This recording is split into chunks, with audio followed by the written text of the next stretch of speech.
Chapter 25, Vatican Torture. In May 2014, Lisa Haven reported that Kevin Nanette's International Tribunal into Crimes of the Church and State, ITCCS, are not the only ones to accuse the Vatican. The UN Committee Against Torture, and CAT, had also jumped on the bandwagon and were investigating the Vatican.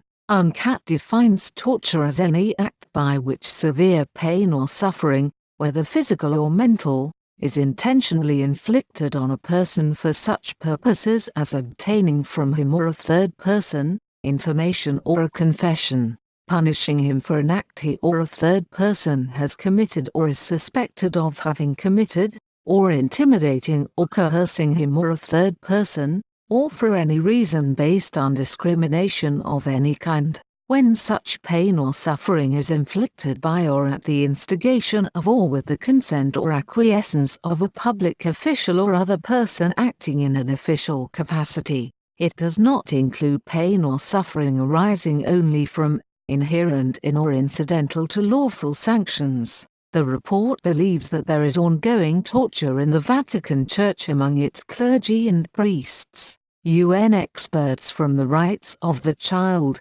RTC, could not understand how clergy that went decades without punishing their clerical for child abuse, allowed such gruesome acts to continue under their noses, and the clergy refused to admit the extent of the problem. Because of this, the RTC took action, and their investigation discovered that tens of thousands of kids around the world were victims of the Church. The report further indicated that these well-known child sex abusers were for years being transferred from parish to parish in an attempt to cover up such crimes.